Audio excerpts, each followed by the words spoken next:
time to go. Let's roll it. Rolling out. Rolling in, rolling out. Rolling in, rolling out.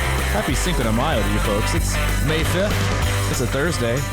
The year 2022. Happy Cinco de Mayo. That's right. Cinco de Mayo. Welcome aboard, everybody. This is the Crushing Iron podcast. We are episode 579. Yep.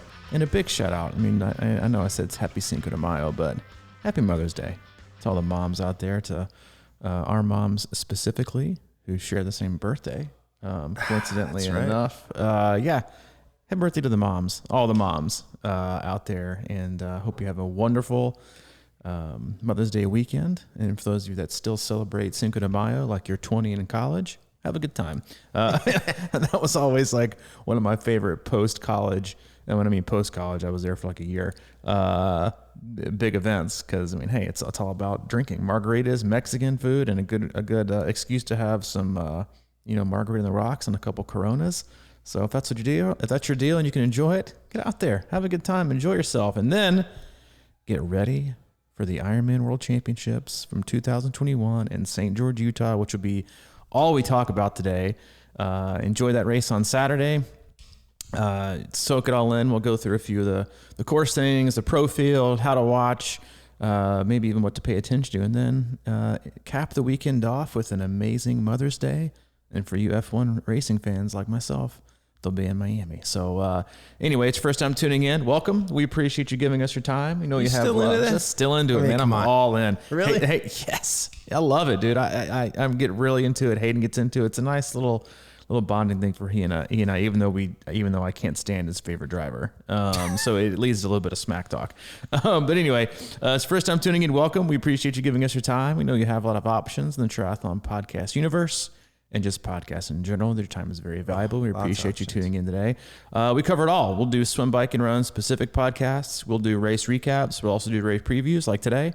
But for the most part, Mike and I, as coaches, athletes, best friends, we just sit back, relax, have an open, honest discussion about what we're going through in life, in triathlon, and both as coaches and athletes. We'll also go into our Facebook group, Crushing Iron Group. If you want to be part of the awesome conversation in there and community, have at it. There's a lot of great people, very experienced. You got beginners, you got all the way up to Ironman level pros that are in there. So and everyone in between. So take a minute, come in, and don't lurk. Just be a part of the conversation, be part of the community. And if you got a question, ask it. We'll also go through and have the topic of the day be driven by the athletes we work with. We work with a lot of athletes from across the globe, from beginner level athletes looking to do their first sprint all the way up to elite level amateurs trying to get back to Kona, and everyone in between. Most of them are in the U.S., but we do work with a lot of international athletes. So we'll use the communication we have with them, the feedback, and just what they're going through, right? Because as we kind of always go back to, we have one common thread, and that is life. We're all going through life. We're all trying to find the best way for triathlon to complement our life and not take away from it, and not be kind of something that we obsess about, but something that helps us be happy and healthy. And with the podcast that has no sponsors and no ads, that's the only agenda that we do have, and that's to keep you happy and healthy in our endurance sports journey. Yep. You got startled there for a minute. Like I had like three things I wanted to talk about there. I know. Well, we will have go ads, and tell you. but we may have a big sale going on in the gear tomorrow. Yes, so keep an eye out for that. Ads. Yeah, but that's personal. That's I know. Yeah, but that's as far as ads get. Avocado mattress. Yeah. Excuse the construction in the background. Yeah, the endless pool's being taken apart as we speak. This will be the last podcast hosted from the C26 hub. It has been we sold it. We closed on it this afternoon, which is a big day and a good day for Mike and I. So yeah, might be a little bit of heavy lifting you hear in the background, but that's not from us. We got our feet kicked up on our chairs and ready to deliver a solid cast all about St. George today. Hey, someone to get it done. Yeah, someone to get it done. So I did want to start off this podcast with that. We have pro athletes in our Facebook group. Okay, good. Is Sam Long in there? Because I think he might be my new favorite. Right? He is your new favorite. Did you watch some videos of him? Well, I was listening to you watch that one the other day. Yeah. And I was like, I think he was talking about St. George, no? Maybe they were talking about how does he get ready? You know, the old typical questions. He goes, I'm paraphrasing probably, but he said, I really work on trying to convince myself that I suck. Yeah.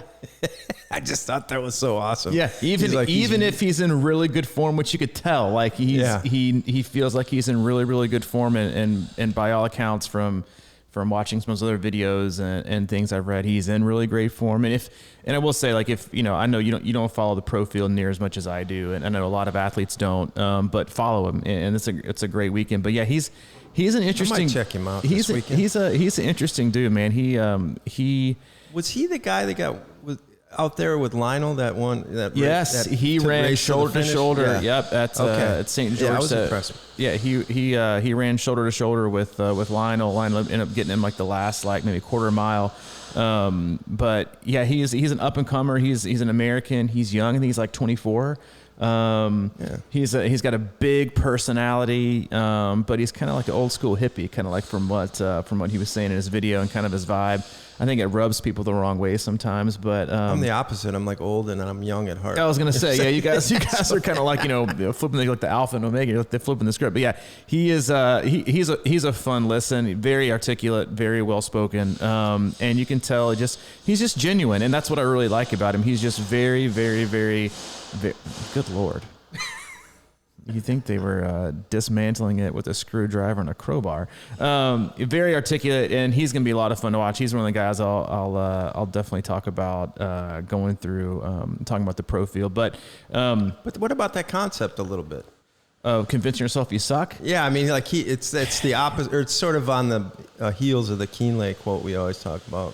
Yeah, like if you feel too good and confident, you're going to. Yeah, I think his more is like he likes to go. He said this. And I think a lot of athletes are this way. In order to go to a dark place, right, which a lot of people tend to go to, right, in the sport, or they have one of the three disciplines where they go to it more than the others. For me, if I go to a dark place, it's usually on the bike. I have a harder time going there on the run. And some people, it's the opposite. But I think in order to kind of stay humble, right, especially if you can see when you're at that pointy end, right, and you gain confidence, but then when you gain confidence, you don't want to start having this thought process of like, well, maybe I got it and I can maybe take off today or do things differently. And he was saying that, one of the motivational tools he uses to just convince myself that I still suck and I'm still coming up. And he reminds himself of the quote unquote, the haters or the people that said he wouldn't make anything of himself or he wouldn't be able to be where he is now. And he kind of still uses that as fuel. But it seems like when you watch his videos and you talk or you can hear him speak and you hear things about him, like he has like two very different sides to him. Like he's got the laid back fun, like he's almost so fun and lively and exciting that I think it rubs people the wrong way that he's got like a big ego looking for him. He seems like a free spirit kind of guy. But then when you go game face, he was like, muffle earmuffs for the kids. He was like, when it comes to game time, I want to fucking destroy you. And I love that. I love that switch, right, of the that people can turn on. And I think to come where he's come from in such a short period of time, in my opinion, and to go up there and be considered, what I think is a contender at this race is pretty cool. And I think we all have these kind of switches we have to turn on and turn off in order to get to where we want to go or kind of reach that next level. But yeah, I do think that some people, as long as you have a healthy balance of not telling yourself you suck, because he doesn't believe he does, but right. So he's not something that's not a personality like vibe he carries like 24/7. It's just a tool, right, that he might use for that last, that last interval, right, that he wants to hit, or to get him out the door when he might be feeling himself a little bit more like, I'm already kind of there. I can pretty much mail it in. I think I've got it. To be like, you know what? You still got to work. I still have to work just as hard as I did 4 years ago, right? When I was trying to work my way up to where I am now. So I think it's a fine line though, right? And but I think it's obviously worked pretty well for him. Yeah, I mean, people have technique. I mean, it's a little bit on what David Goggins does. He makes up fictitious enemies, right, that hate him and think it's like that's how deep it goes. Yeah, which is a little much. I mean, I know, but I don't know. Sometimes I wonder like how real that shit is, but it sounds, I don't know. But I do like you got to figure stuff out in your own way, I guess, and motivate yourself in your own way. But, it sounds like Long's got kind of a, he's got he's balanced with that, you know. It's like you can't always be in that mode. You know, as you said, obviously he's got to have a lot of confidence, but it's sort of like kind of trimming the edge off of being too confident, because you know, every time you go into those races, if you don't put yourself in that mindset where you're going to be in that hurt locker, you're going to get beat. Like, if you're not ready for that, I mean, the odds of you just cruising through that whole race at your top performance level is pretty low. So I think that's a lot of it is, and, you know, I kind of recently I don't think I had that when I went into this last race I did at Chat. So, it's good. It's a good reminder that, you know, no matter how good a shape you're in or whatever, it's all relative, and you're going to be in pain, and you got to fight through some demons in that, right in that race. So however you can be ready for that, I think is cool. Because it's one day. It's not your personality. It's just how you got to. How you get there, and how you can kind of manage all the feelings and thoughts we have from, like, you know, like we talked about on Tuesday's cast. It was like, you know, prisoner of the moment, I'm great. Prisoner of the moment, I'm terrible. You know, it seems like he does at least a pretty decent job of, like, maneuvering in and out of that in a somewhat healthy way. Right. But as we kind of said this weekend, and it's billed as the Ironman World Championship for 2021. Obviously, it had been in Kona since 1978. 20 and 21, nothing, nada, zilch. And so to squeeze that in, they have put it in St. George, which I think we even have a podcast, like maybe our first 100, and we have both lobbied for move Kona, right? Like, you still have it, right? Still have the Ironman World Championships there, maybe every other year.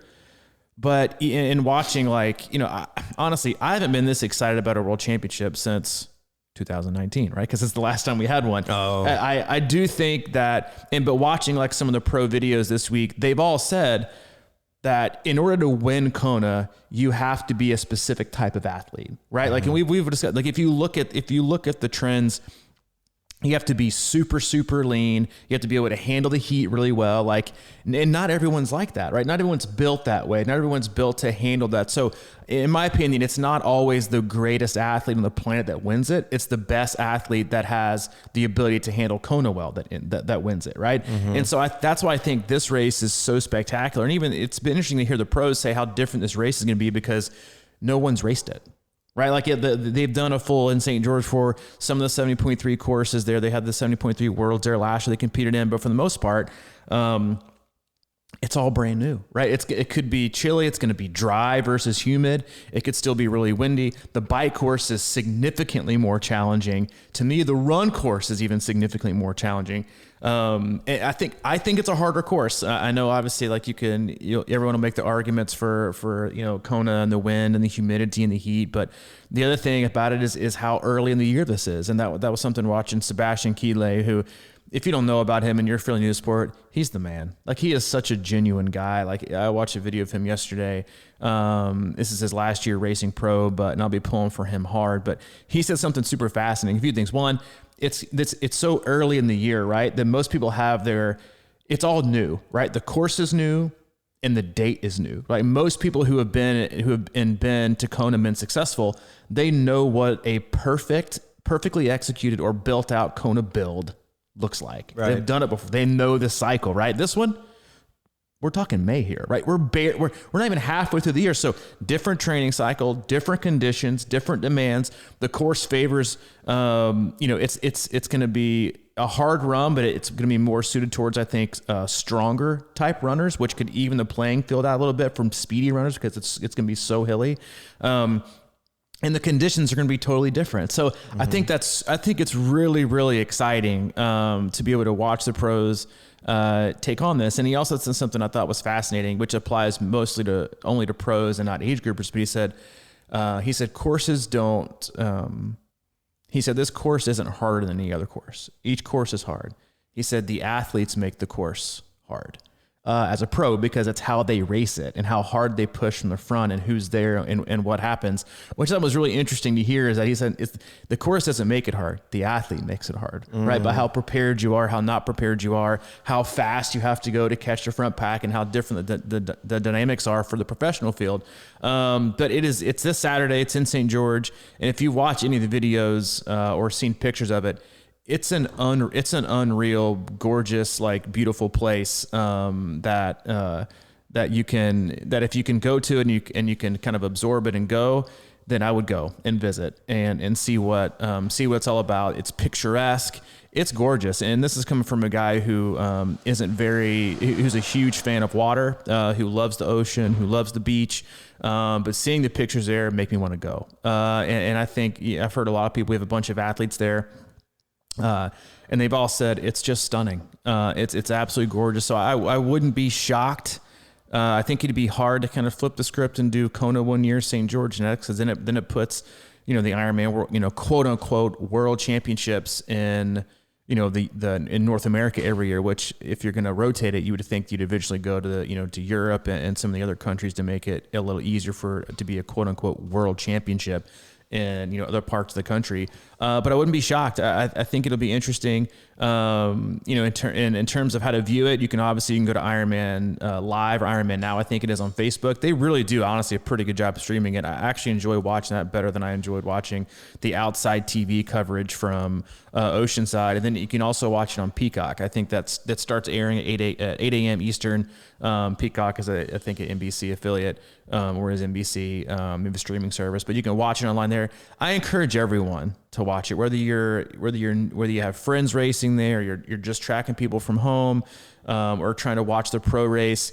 Watch it. It's a world championship, and people are going to be treating it as such from the pro field. Watch it. Listen to the commentators. You'll learn something, right? And if anything, it's a great time of year for it, to get amped up and to watch like a video and a stream of the best athletes on the planet do something like this.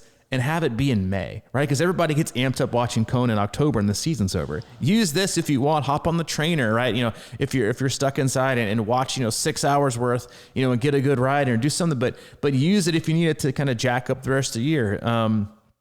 It's going to be exciting. And again, I think just watching the live stream, I think is going to really invigorate a lot of people for the rest of the season. Yeah. I know it will me. Yeah, I know. Yeah, I know. Are you gonna watch it for real? Yeah, I'm gonna watch a little bit of it. Yeah, a little bit of it, huh? Well, I might want, man. The what? The run. Yeah, I might watch a swim. Yeah, I like the swim. Yeah, but anyway, I think it is a good idea. We talked about it, but to move it around. I was gonna say it's kind of like the Super Bowl, but it's not really, because the venues are different. I mean, every Super Bowl's got AstroTurf. It's all it'd be if they went to like Lambeau, right, or Soldier Field, or they did it outside in the snow, which they totally should. Like I don't get the I don't get that. We won't go team sports. I know, that's a whole thing. But I was going to ask earlier when you were talking about everybody kind of this being a new thing for all the pros and all any of your pro buddies out there. You think they've been out there while training? They've been out there. Most of them have been out there for 2 to 3 weeks. Yeah, okay. They've been out there riding the course, maybe running. They moved out there. It's some people probably they're traveling their RVs. Most have been out there for probably 2 or 3 weeks. And the thing about it is, and this is something we mention our athletes, it's so dry there. It's so incredibly dry. Plus, it's so hilly. I think people are really going to. I'll just tell you right now, the run, even for the pros, is going to be carnage. It's going to be so much of a walk fest and a struggle fest for so many people at a world championship caliber event that it's going to be fascinating. A couple reasons. One, I'll tell you this right now. The run course is harder than the bike course. The run course is going to eat people's lunch. It is a incline up, decline out. You might think, that's not that bad. The declines are quad crushing. They are, because you're coming off of, and when I say the run's hard on the bike, it's because you have a really hard run after a really hard bike that's online. I think it says 7,500 feet of climbing.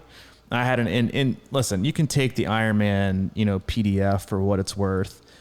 I had an athlete that's ridden it twice. It's every bit of 7. It's every bit of 7,000 feet of climbing.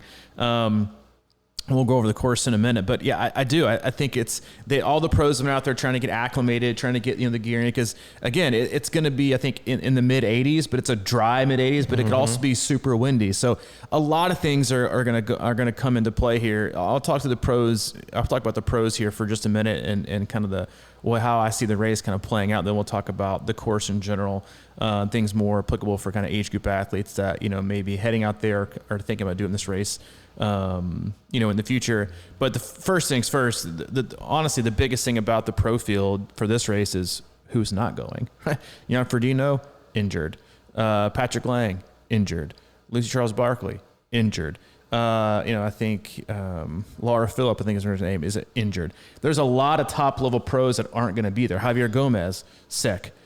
One of the things Sebastian Kienle said in his video that I absolutely love, he said part of winning a championship is being able to be on the start line. Because I think the gyms, because this was previously billed to be like one of the best fields ever, because a lot of people saw like the up and coming Norwegians, being a part of it, Frodeno, and just like all these people. As kind of what we do, we always assume everyone's going to be there. And he said part of your job, basically as a professional athlete, is to be on the start line. In order to win a championship, you have to be healthy enough to be there.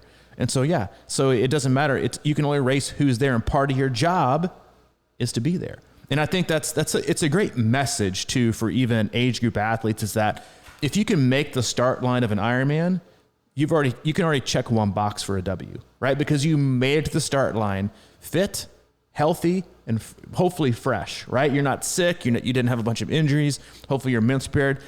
Just making it to the start line is a huge W, right? And I think a lot of times even age groupers kind of underestimate how successful you have to have been and how well you've had to do in training and mitigating all kinds of things in order to just make it to the start line. But a lot of people are going to go with the Norwegians here, with Christian Blumenfeld, Gustav Iden, who are up and coming kind of ITU level racers, but both won their respective Ironman debuts last year.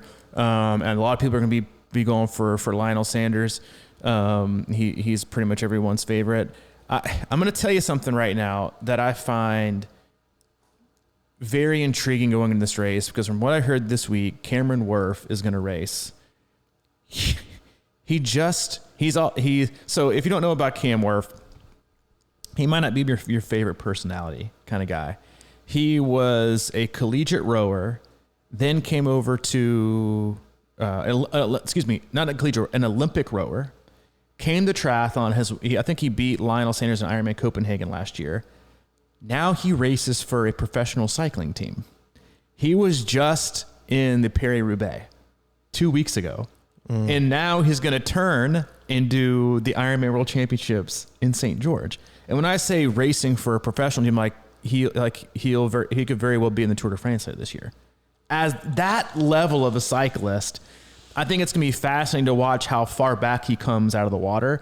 I think he even said, I've done less swimming. I've done, so much less. I did about the same amount of swimming this month than I did in 1 week, that I was doing last year when he was just strictly. But to watch a guy with that much firepower on the bike, is he going to blaze through the field and carry some of the slower swimmers with him, like Lionel, Sebastian, Sam Long isn't a top tier athlete. They're kind of like Pac 2 kind of guys. And if he's able to bring them up with him, or are they going to roast their matches because there's Ironman triathlon and triathlon level cycling, and then there's professional level cycling, which is where he is. So I think the fact that he's supposed to be racing, and from all I heard is racing, that's going to be fascinating to see how his bike strength. I don't know that he's going to have the run fitness to hold it off, but I predict him being first off the bike without question. The other two guys I think you have to look at are Alistair Brownlee and Christian Blumenfeld. Alistair, I think, got everybody kind of ripped him pretty good after Oceanside for leading pretty much from start to when he got passed and went straight to fourth. And then it came out that he was sick the week before. But he and both Christian Blumenfeld have been part of the Project Sub 7, right? They're going for a sub 7 hour Ironman. So he's in great shape. He's going to be there. The thing with both of them is that they're short. Neither one of them, I think, have really mastered the long distance race. But I see them. I'll just give them my top three. I'm going to go Christian Blumenfeld, Alistair Brownlee, Sam Long. I'm actually going to leave Gustav Iden off the top 3, which I can't believe I'm actually saying that, in Lionel Sanders. But I think Alistair Brownlee is going to have a day. But I think it's going to be fascinating to watch them all. I think the swim deficit's going to play huge. I'd love to see. I think I'm kind of going hard overhead here with the Sam Long thing, but I just think he's great for the sport. He's American. He's young. He seems like he's fearless, and I'd love to see somebody like that kind of crash the party a little bit. So I'll pull for him. And then I think Alistair is there. I just think they got the goods. And I do think if the run course was flat, that was what I was going to ask you. If the run course was flat, I think I would actually pick Lionel to win. I would 100%. I think if the run course was flatter, I just think his swim deficit plus how difficult the bike's going to be. I mean, obviously he'll be probably in the top 5 to 10 coming off the bike. He doesn't have the greatest run form, but I think this is a strength efficiency run course where you have to be a really strong, durable runner, but also super efficient, or it's going to eat your lunch. And obviously he proved he can take on, the run course really well, winning the 70.3 Worlds against Sam. But yeah, and I'll see him in the top 5, but I think the fact that it's rolling, in a really hard run course is good. That's why honestly I'm taking Blumenfeld over Gustav Iden, because I just think he's built. It's a strong man's race. It's for strong, durable guys, which is the opposite of what Kona's made for. Kona's made for very, very lean, very, very slight, powerful, absorb heat, dissipate heat very easily, right? Because it's so humid and so hot there. It's just different. And so I think that's why you have to kind of look at this race in a little different way. That's why if this race was in Kona, I wouldn't pick Brownlee, because he traditionally doesn't do really well in hot conditions. But the fact that this isn't going to be super that hot and that humid, I put him on there. And then I think those 3 guys are excellent bike handlers.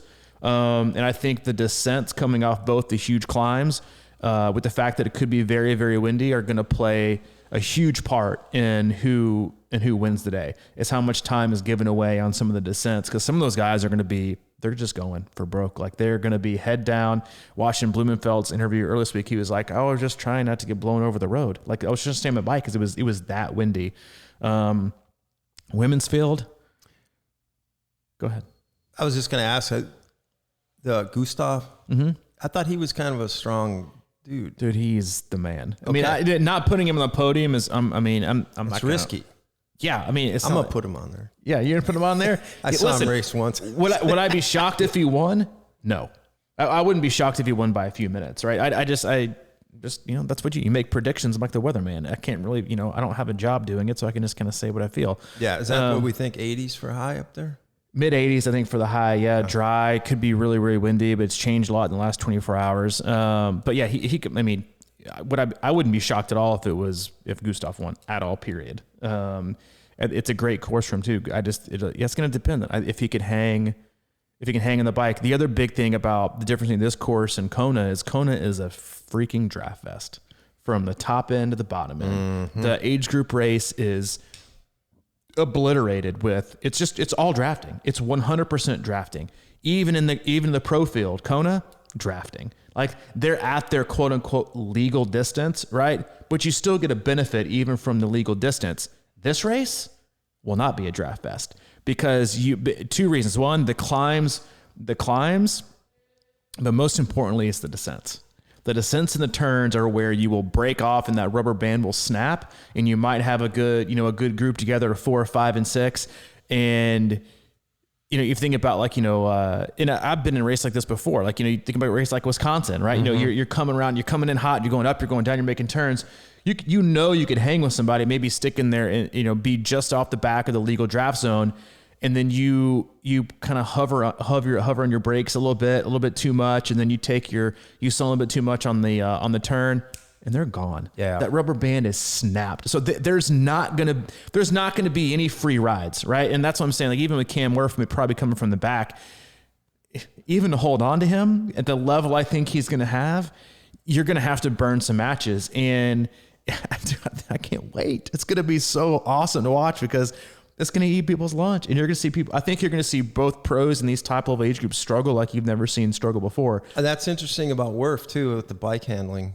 because that'll probably come in handy. For sure. Because like it's funny how as I was looking at the profile, and I wonder if a lot of people just do this subconsciously. You look at it like it's a linear course.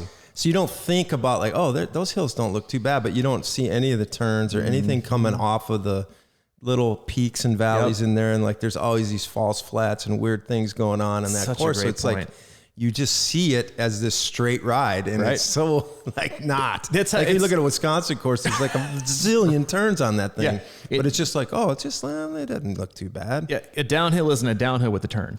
Right, like like that's kind of like one of the like when I was trail running a lot a couple years ago. When I looked at the Lookout Mountain profile, it was like all uphill, all downhill, and you're like, oh, I'm gonna cruise last night. Like, oh, but the downhill is rocks and roots and turns. You actually have to go a little bit slower because you're going so fast. You don't want to take a misstep, right? And that's the same thing for this course. And you have to be like, yes, while I think it'll be probably one of the best paved roads you've ever been on when you race, it's unbelievable. Like I'll just say this right now, the city of St. George, no one loves a race in their hometown like this city does. They absolutely make way for it. Did they put up the logo out there? Yeah, they're all in. And I love that. I mean, I just absolutely, it's cool. It's very cool. The road's gonna be perfect. But sooner or later, it's gonna be all millennials taking over, and they're gonna get sick of it. Not in St. George. Like Chattanooga. Not in St. George. Like Chattanooga. Not in St. George. But no, it's I think that's where the fairness is gonna kind of play in. A lot of guys who maybe some of the runners, but that's also like, one of the strengths of Eden. He won 70.3 worlds on a road bike back when he was in Nice. One of his big things was because his bike handling was so good, the downhill portion of that course, he just left people. And there's just a huge difference and if you think about it, even a legal draft zone for pros, if you're the sixth person sitting in, you're flying doing minimal work, right?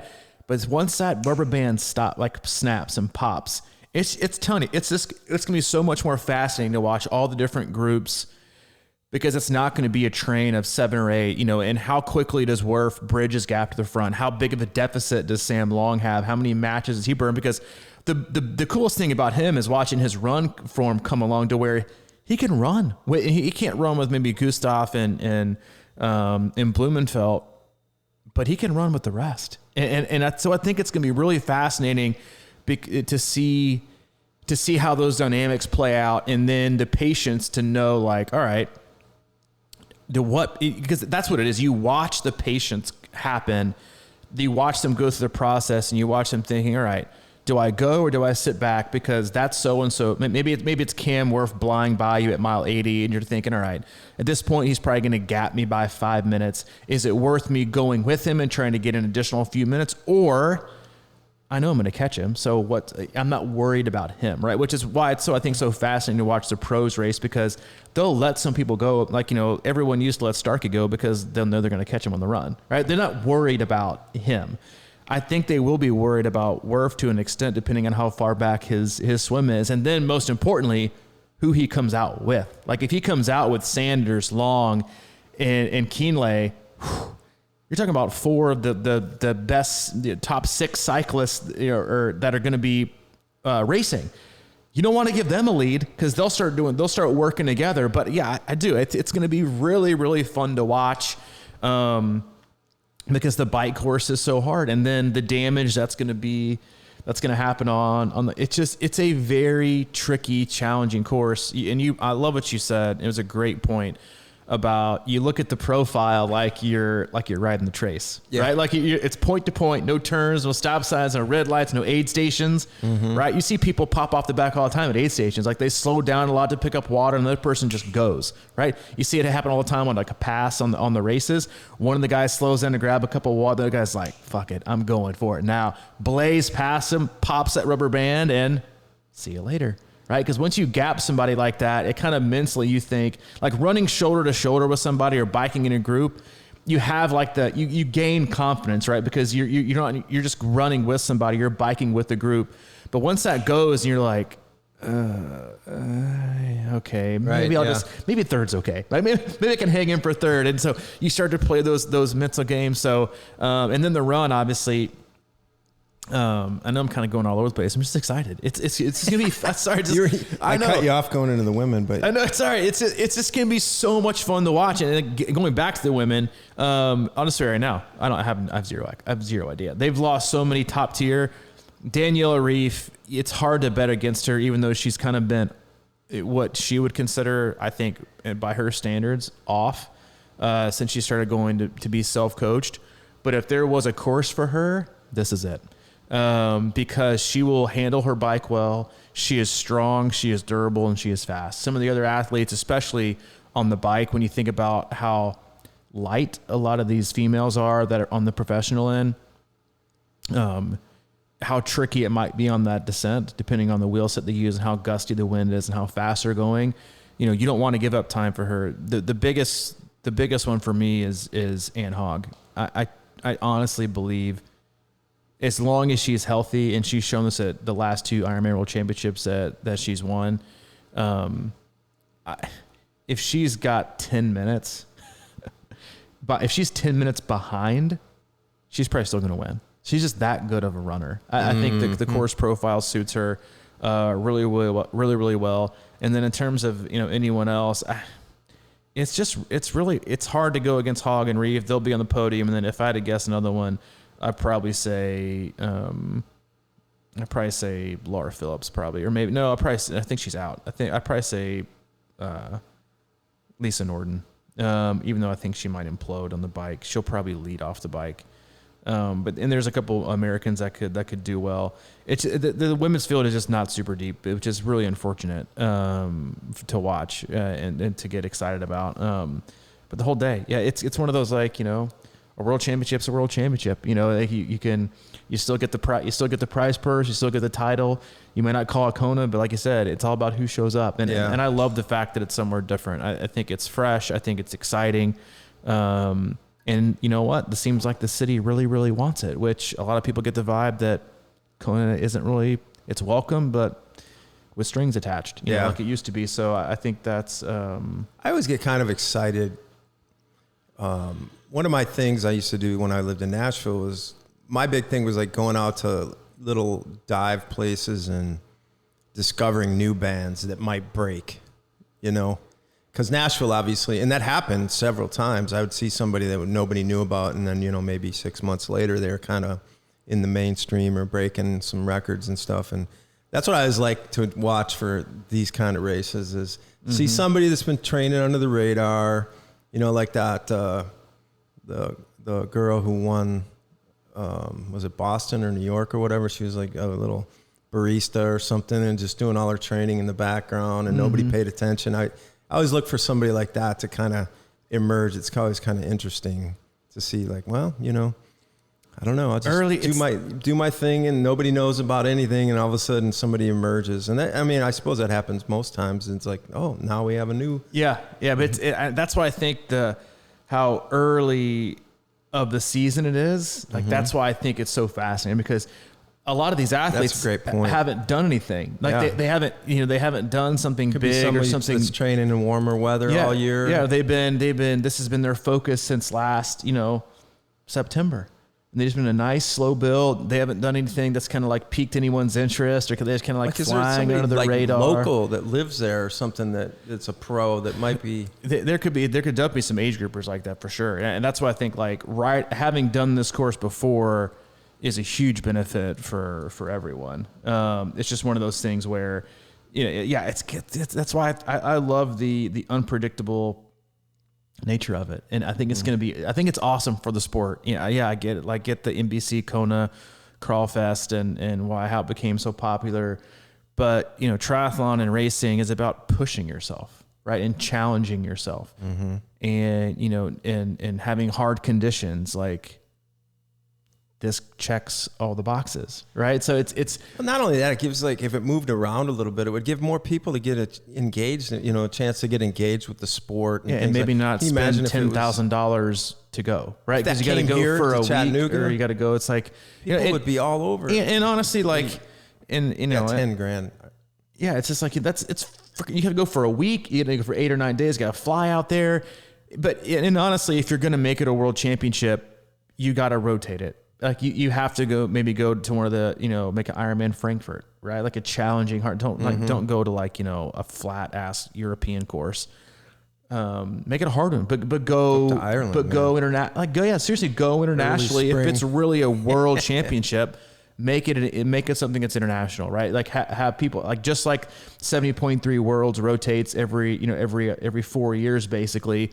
Maybe not do that for Kona, but do it every 2 or 3, right? You rotate it out, and make it, and just make it accessible, right? Just don't make it that one, because a lot of people in Europe would say that Kona isn't the World Championships, Challenge Roth is, right? Or some of the other races there, like that's their local, that's their big one, right? And Australia is the same way. They have, their big Ironman race there, which is like the who's who show up, and it's like, why am I going to spend, and listen, and I get it. If you've been to Kona, you're like, but it's Kona. Yeah. Well, you know what? Things change, right?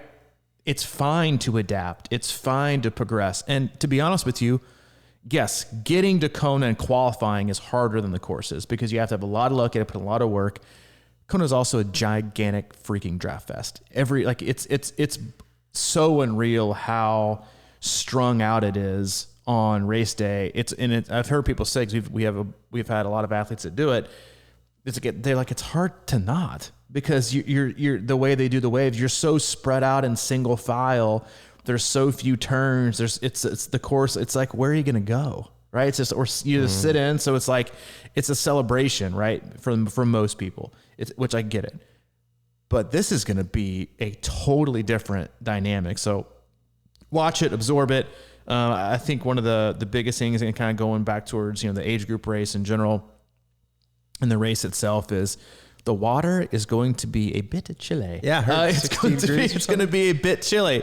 Double up on those swim caps, folks. Yeah. Double up on those. I got a guy racing from Alaska, and he's like, this is. It's like, he's like, I might put my swim skin on. It's like, he's the only guy with like his Speedo and swim skin. But the interesting thing is, I'm glad you went right into age groupers, because I think about, Kona. I mean, like most people I know that go out there, especially their first time, their age groupers, they struggle with that, right? They struggle. And I think a lot of times it is because you work so hard to qualify the year before, and then all of a sudden you got another year to go train for this terribly hot and difficult race. And then you get out there and you think, man, I'm a badass. I qualified for Kona. And I know that this race is a little bit different in that regard, but then you kind of push harder than you think you can, or you should, you know what I mean? Or you're the shape you're in maybe. And then all of a sudden it becomes a slog fest for you, because I've seen that happen many, many times. So I like this St. George thing. I love it. I mean, it seems like I've never been there, but it seems like a, I don't know, place where it could be the home of triathlon. I 100% agree. And I think if you take the time to watch it, and you even watched the venue last year, the 70.3 World Championships, we had 20 athletes there do it. We've got 10 plus racing this one.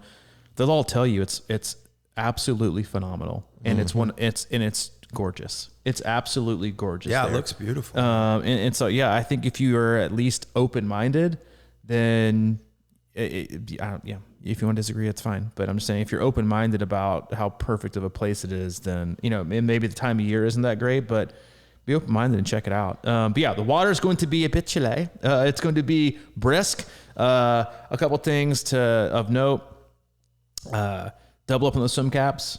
And the biggest thing, because the shuttles start at like 3:45 for the men and 40 to 44 age group. That's an early shuttle start. You're still all in to this race? Hold on, let me check your, oof. Well, you're still 60, 64, right? 405, 415, you have to be on the shuttle, Mike. You still all in for this race? And I'm not, I'm still below that. Okay. Are you 50, 59? 55, 59? Yeah, I'm in that group. Then you would be on the shuttle. You'd be in the shuttle at 415 to 425. Not much of a break there. Wait, they do it. And then what is it? A wave start? Yes. Oh, it is. Another box checked. Guess what, guys? When you're there, you'll know who you're racing because you started at the same time. How fantastic is that? Yeah, the shuttle system. It's a little bit. They'll actually mark ages, Or are they still scared of that? No, they're scared of it. Not in St. George. Ooh, it seems so scary. Not in St. George. Right on your calf. They're rocking it out. They're gonna do it.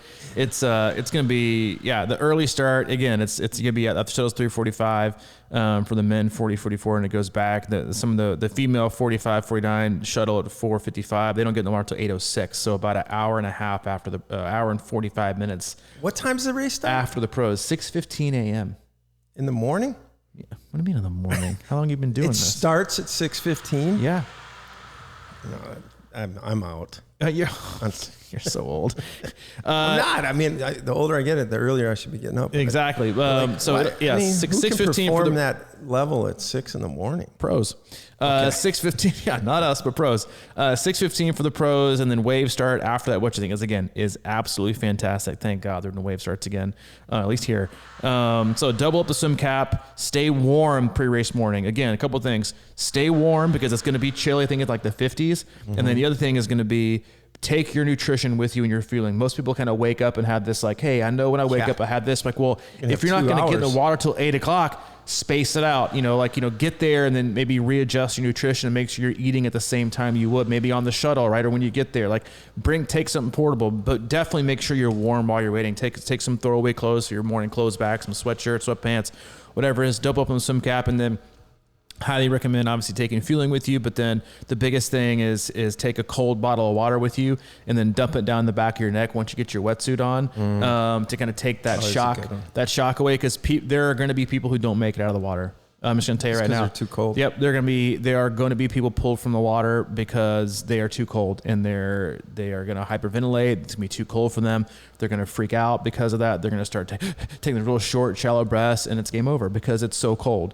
The best thing you can do for your body before you get in the water is get a good lather, as Kobe Bryant would say. I want to get a good lather before I hit the court. That's always my thing, man. More importantly than ever, but also get the cold water on you. Get used to. I mean. Because you're just jumping in some cold water. Get the contrast, right? Get your wetsuit on, which I'm never a fan of, but get your wetsuit on maybe a little bit earlier. Get your body temp and your core temp up a little bit. Not too much. You don't want to fry. But have to kind of get a sweat. Do some arm circles. Do some jumping jacks. Maybe a light jog. Just to kind of get a good sweat going. Then right when you hit the chute to go in the water, shock it with that cold bottle of water. Do the shock. Raise a little bit. Get a good sweat going. Then boom, shock it with the cold water about 10 feet before you get in the water. Shock is over, get in, and then go for it. And relax when you hit the water. Take a deep breath and kind of maybe get your bearings instead of just hammering. 100%. Just kind of get a good go. Like, ooh, this feels good. Yeah, but people aren't going to be pulled from the water because they can't do the swim. They're going to get pulled because they're too cold. Yeah, and then get out of the water and start cooling down. Exactly. Right. Immediately exit the water and cool yourself off. Right. Take some with you if you can. But no, it's I think. From what it's a one loop, exciting. Which is great. I know the whole thing is going to be effing wonderful. So that's the swim. It's a pretty straightforward course. It's not super challenging. It's a one looper. And so, really nothing to go too much in that. The cold is the biggest thing. A lot of people are going to be loving it. They're going to be in their wetsuits. The bike course, however, is a booger. It is a booger. Save something. Yeah, rolling terrain, obviously. And how long is that climb? That big one? Looks like it's about 20 miles. That's what it looks like. So save some for that bad boy. Yeah, and then it's the last one that's going to crush people. Yeah, the last little steeper. The last climb is the one that's going to eat people's lunch, and that's where I think you're going to see the race break apart in the pro field. But the other thing about it, as much as it's kind of a little Wisconsin-esque in the first kind of 50, 60, 70 miles because of some of the turns and some of the the pinchers, if you will. Once you get to the two climbs, they're at least the first long one it's pretty rhythmic, right? You find a good gear and you just stay in it. The biggest thing though is two things. One, staying cool because you're no longer going to have the wind, to help cool your body off. And it's dry, so you're not going to know how much you're sweating. You're going to have to almost. I'll just say right now, if I was racing, I wouldn't over fuel on the climb, but I would be very generous in how I topped off myself. Right, from a fueling standpoint, I would get all my nutrition in because Am I likely to take my hands off the bars to grab some Cliff Blocks at my back jersey, or grab a bottle from my down tube to hydrate on one of the super long descents? No. I want to stay aero. I want to stay on my hoods, right, and be close to my brakes, or just be aero to gain speed, not sit up and be slow, and obviously like be a little more erratic with your bike handling. So on the climbs, both of them, find a good groove. Don't smash yourself, and again, not overfuel, but very much appropriately fuel and cool yourself off, because you're gonna be getting hot. You're gonna be getting, even in the dry heat. The early morning, it's gonna feel pretty good, which again is gonna sneak up on people because it's dry. The early morning air is still quite cool. You've just gotten out of the water where it's pretty cold. People are gonna come into that very, very last climb, that starts around mile 95. And they're gonna be like, oh shit, I think I'm behind, or they're really hot. And now you're starting off the hardest climb of the day. And that's where it's gonna eat people's lunch. Mm-hmm. And the biggest thing you have to remind yourself of for this entire course is, I still have to run. I still have to run. And I think what you should all kind of remember, and this is something I told our athletes, is that you never want to walk a downhill. Never. It's kind of like rule number one of all racing. You never want to walk a downhill. And there are going to be so many people walking the downhills of the St. George Run course. It's not going to be comical. It's going to be fascinating. Yeah. Because you're going to have blown this course, of all courses I've ever coached, is going to be the one where the run course, people are going to bleed the most amount of time because of the biscuits they burned. The Burnt Biscuit Cafe is going to have about a 3-hour wait to be seated on Saturday. Okay. Our C26 Burnt Biscuits Cafe, if you got one of those shirts, I think there's actually already a wait. We have reservations taken. Saturday morning is booked until about noon, and then we'll see how quick we can turn the tables, but there's going to be a 2 or 3 hour wait, all parties of one.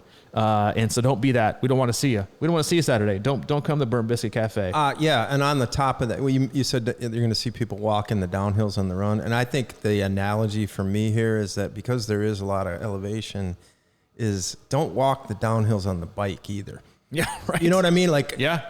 I just think there's a lot of speed. I'm not saying being reckless, but don't be super passive. At least get into it. And, use that momentum, because there's going to be a lot of momentum out there as well that you can use, and you don't have to be pedaling like crazy. You can coast a lot probably, but make sure you're going, using that speed and not coasting if at 20 miles an hour when you could coast at 22 or 23. Those are little things that really add up. I mean, to me, that was like one of the big secrets, I think, at Wisconsin for me, was that there's a lot of speed to have on the downhills, and there's a lot of climbing, but man, don't give it up. It's the same thing as running. Yep. And when we say don't give it up, we don't mean smash your gears so hard. No, I mean, if you're coasting at 30 miles an hour, just coast. Yes. You're going to see so many people try to over slam and get no return on their miles per hour downhill, because most people are going to run out of gears. Yeah. Right. So also acknowledge that if you have a goal you're going for from an average power standpoint, recognize that for a mile, especially like mile 65, 70, once you start to work your way all the way up, it's like, just understand that you're going to lose some of your average power. Right. And take off zeros for a lot of you in your power meter or your head unit. Because a lot of you'll be doing like minutes and minutes of zero power, and it's going to watch your power go lower and lower and lower and lower and lower and lower and lower as you coast down. And you're going to think you have a lot back. A great course, every normalized power up. But it's going to absolutely eat people's lunch. You don't come prepared with enough lunch money. So get off the bike with all your lunch money, because folks, I said this about 70.3 World Championships last year when everybody was, oh, the bike course is epically insane. Yeah, it's challenging. But when you combine the two, because the run is last, this run course is going to crush souls. And that's your motivational talk for today. It is an up, a down, an up, a down, an up, a down, an up, and then a down at like mile 20, like close to like mile 23. Those last 10 miles, it's not the uphill, it's the two downhills that are going to eat people's quads alive. they're going to eat people's quads alive. And so if you want to be the person who, again, kind of the opposite of the bike, when you want to kind of push the uphills just a little bit, right? Not over it, but enough, right? To push it to gain a little bit of time, or to not lose enough time, because then on the downhill, if you need to, just coast it, right? Just because most people won't even have the gearing to even pedal going down. They're just gonna coast.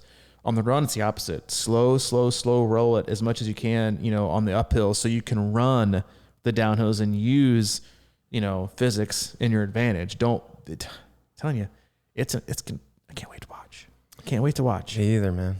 It's going to be so awesome. No, this wasn't a too in-depth dive into the course, but it was an in-depth dive to all things racing weekend.